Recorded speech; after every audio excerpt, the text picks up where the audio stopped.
Hello, I'm John Melching, the inventor of the properly made mask. We're here today with Bree. Hi. This is, I guess, our fourth video today. Yeah. We're doing challenges, etc.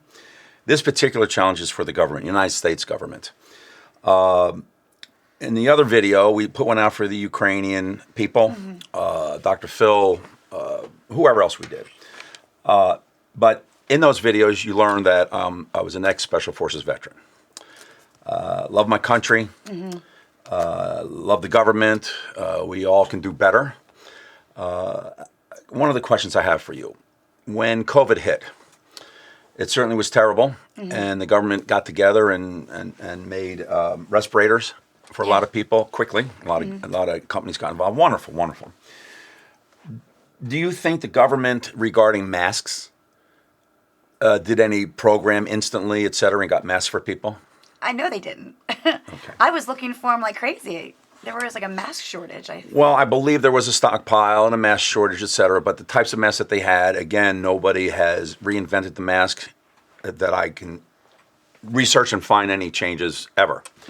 Do you know what the ADA codes are? No. ADA codes, I'm also an architect and an engineer, but the ADA codes is the Americans with Disabilities Act, so that people with leg injuries, arm injuries, sight issues have construction conform to help them, which was a great thing. Do you think there's anything in the ADA codes to help people that don't have ears to wear a mask? You know, when I was in the other video, you told me this. I had no idea. Like, I feel like a terrible person. I didn't even think of that. Well, most people don't. Everybody likes to complain about masks, but they're not quite sure why they're complaining. And if they get on our site, they will learn at properlymademasks.com. But they will learn what they're complaining about and how we've corrected probably the top 10 or 12 issues. However, if there was a mask out there where you have a neck, you can wear the mask. Is that a good thing? Yeah. Okay. And if you have ears, you can wear a loop mask, but there's many issues. But if you don't have ears, that's a problem. Yeah. So this challenge goes out to my government. A while back when Mr. Trump was still president, Mr. Sanders introduced a bill. I believe it's called Masks for All Americans, where the United States government was going to supply 3 masks to every man, woman, and child. So that's 1 billion masks. Wow. Wonderful. Yeah. Have they done it yet? No. No. So it's 18 months. Now, they've trying really hard to figure out what the right mask is, because Bernie Sanders tasked the government with finding out what the most innovative mask was, what the most adjustable mask was, what the most comfortable mask was, what the most ecological correct masks were, everything. They were describing what we did, but we weren't ready yet. So then the government put in place a contest called, I believe it's the Mask Innovation Contest. It's backed by the government. Wow. And they spent some time, and good for the government, finding the right mask. It's down to 10 finalists out of 1,500. I tried to enter, but apparently I messed up somehow, a computer glitch. But it is what it is. Would you be shocked to hear that out of the 10 finalists, not a single one of them relieves the ears from being utilized? I can't believe that. Well, I'd like to speak to those 10 finalists, and that's part of this video. But really, this video is to get to any government, whether it's local, school administrations, local mayors, city governments, state governments, federal government, to try to pay attention to what we're doing. And they will. It'll catch on. Yeah. Because everybody in the government, their heart is in the right place. But there's a lot going on. Masks. People hate mask mandates, which I understand. You know, it's a free country, but there's a reason for them. Sometimes they're overbearing. What is the right time? How do you send your children to school with or without mask? When do you decide? That's for the government to decide. But if there's going to be a time when you wear a mask, do you want to wear the right mask? Absolutely. The government should still find the right mask. And I'm asking everybody that watches this video, contacts anybody that they know in any government at any level, to contact us or me at john@properlymademasks.com, and we'll go to their schools, we'll educate them, etc. But get involved, talk to us. My biggest fear is that as Corona sloughs off a bit, but really, did you know that just as many people are dying now from Corona as before? No, I didn't know that.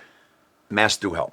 And I'll have another video as to exactly, I can prove for the government to any naysayer how masks help.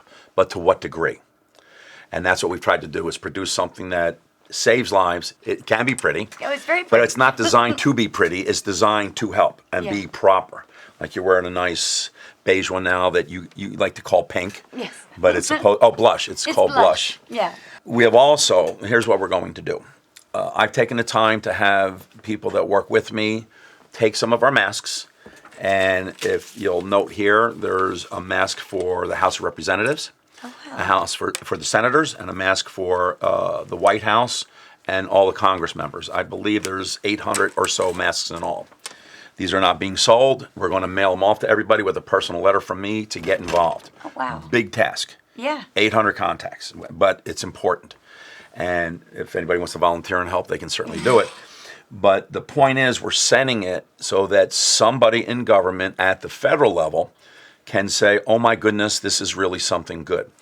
We did a video earlier for Amazon, right, Mr. Jeff Bezos? Yep. I believe Amazon is one of the finalists out of the Really? 10 for the most innovative.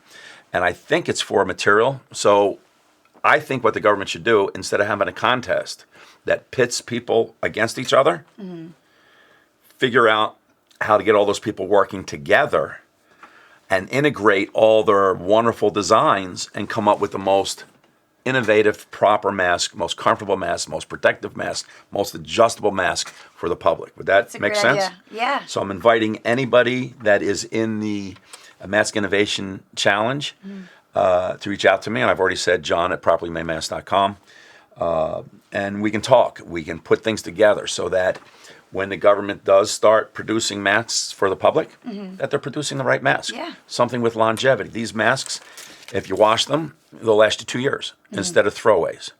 So the government did a great thing the other day, and I believe they have a stockpile of 400 million masks. Great. So that is a mask for every man, woman, and child. Not 3, but 1. But they're still throwaways. Yeah. So you wear it for a couple of days and you throw it away. Then what? Exactly. The idea is we need recyclable, something maybe a filter sticks in, which, by the way, filters go in this. And that, in general, lasts forever if you take care of it. So anybody that knows anybody in the government, please reach out to us. You wanted to put that on. You were I ready. did. I love this thing. Okay. I'm telling you. All right. So, again, we need all the help we can. Sounds good. I'm letting the government know that they're going to get mailings from properly made masks. Please don't throw them in the trash. Fair? Fair. Thank you.